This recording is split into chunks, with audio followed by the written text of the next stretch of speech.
waan ta'eef jechuudha uumaa godhuu hin danda'amu. Garuu horii dura hin bitatin amma suuta jedhaatumaan dhageeffadhaa waan biyyattiin itti jirtu jechuudha. Saniin booda yoo tasgabbaa'ee bitattaniin isiniin ja'a hordoftoota kiyyaa. Egaa hordoftoota kiyyaa waa'ee lafaatiin wal qabatee viidiyoo gadhiiseen ture jechuudha. Koomentiin baay'ee nama hedduutu achirra argita san caalaa karaa waasaappiitiin nama hedduutu na dubbise jechuudha. Viidiyoo lafa waa'ee lafaatiin wal qabatee dhugaa dubbachuufi. Ani hanga amma osoo lafa namaa bitu eegale qaatan eegala. Garuu mootu hedduu nama yaaddessu wanti lafaa kun jechuudha.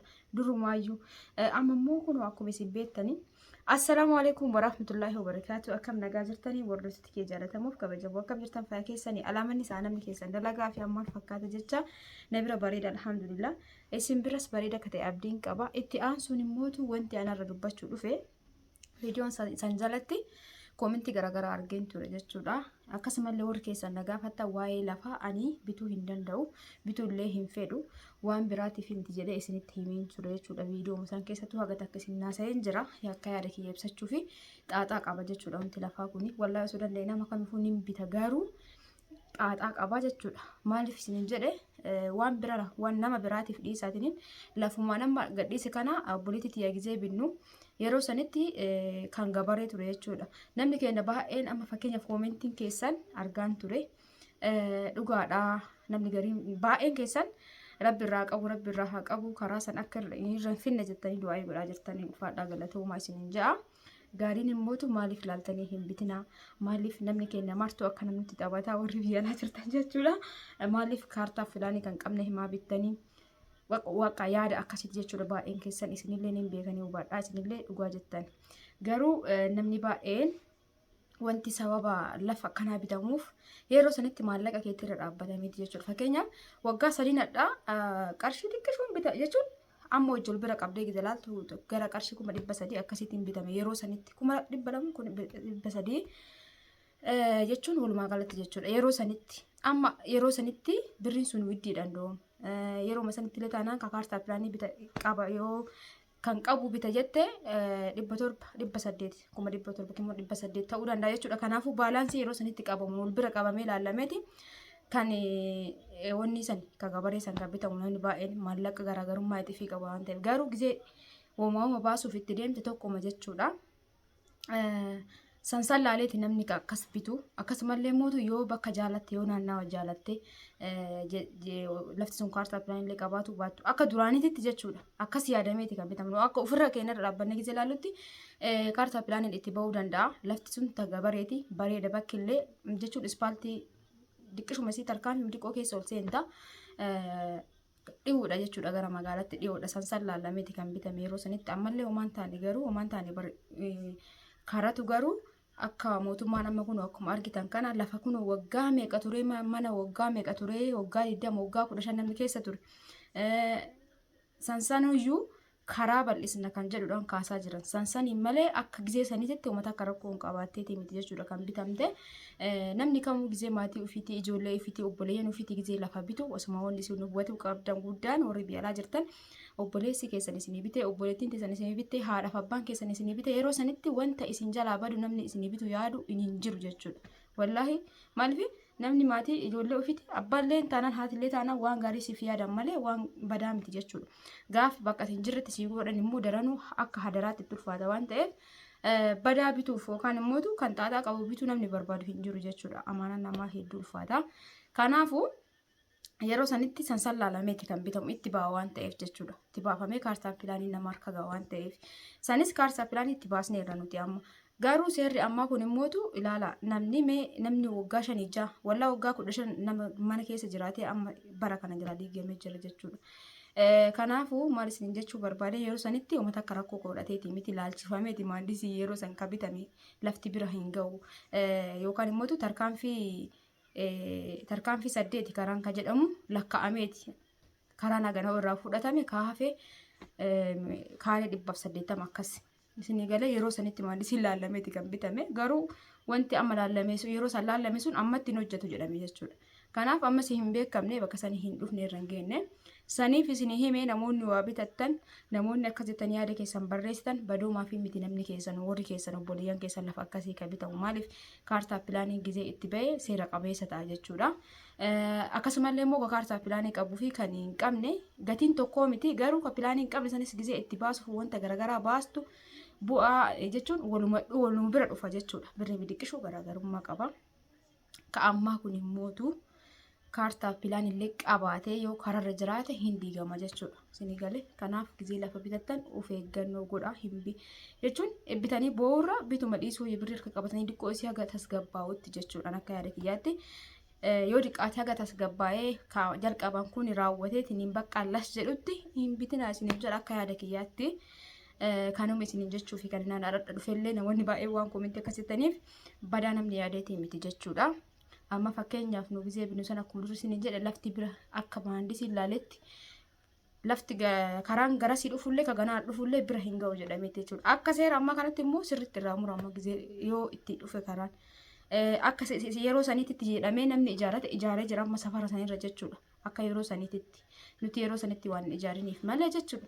Kanaaf wanti amma dhufe kun diigaan manaa kun akka duraan seera duraanitiin kan hojjetu miti jechuu barbaadetti kana ta'uu isaa namni hedduun ni beektan jedhee yaada namni waggaa baay'ee mana keessa jiraate kan diigame waggaa baay'ee indee waggaa 15 waggaa 20 jechuun qalbii miti adaamaa jechuudhaan kaasii kana amma kan hadheen gaddaa garas dhufe kana diddiiguu jammaranii sanuu kararra qofa kan diigaa jiran jechuudha keessa hin seenne agasila ka adaamaa garuu nama waggaa 15 keessa jiraate kan jala diigantu jira jechuudha.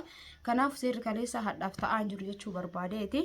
Kanaafuu kan darbeera warri ganaa lafa bitatu barbaadan yookaan lafa bitatu yaada qabdan suuta tasgabbaha ka'ammoo olii gadi godhan kun haga tasgabbaa'ee ragaa jedhee jechuun bakka ka'amni qilleensi akkana ta'u kun haga inni tasgabbaa'utti hin bitatin birrii keessan qabadhaa ta'a isiniin jedha.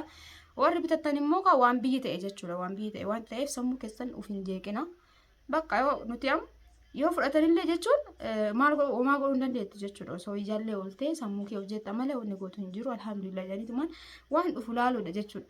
Kanaafuu warri dura bittanii lafti isin bira ga'ee isin jala diigames tasgabbaa'atumaan bakka waan biyyi ta'e waan ta'eef jechuudha uumaa godhuu hin danda'amu.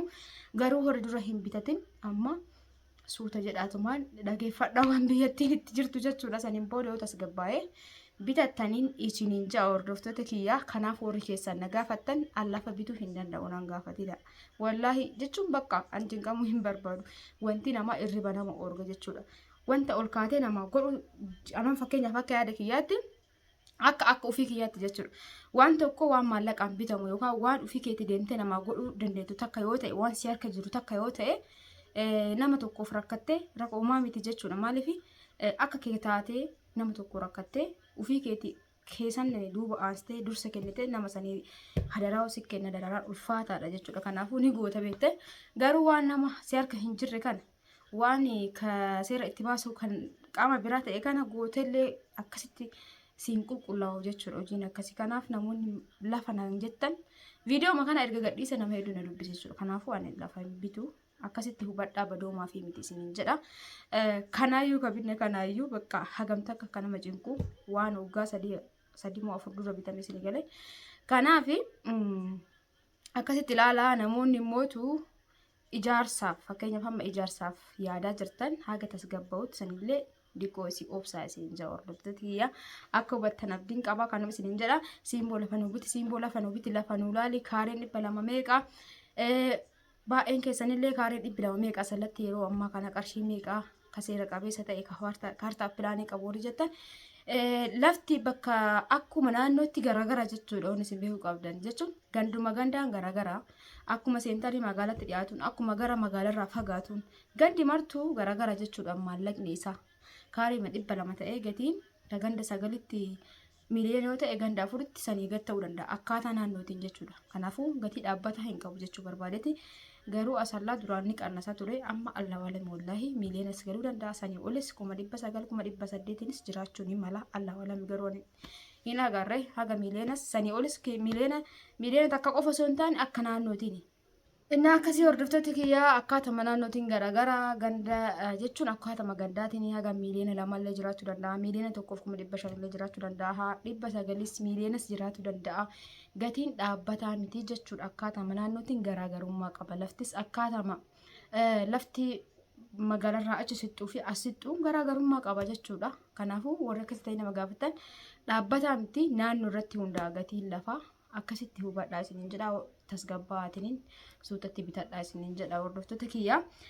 Egaa warri akkasittan warri mootummaa bittee duramaa bittan duramaa akkasin jedha yeroo sanitti sirrima jechuudha.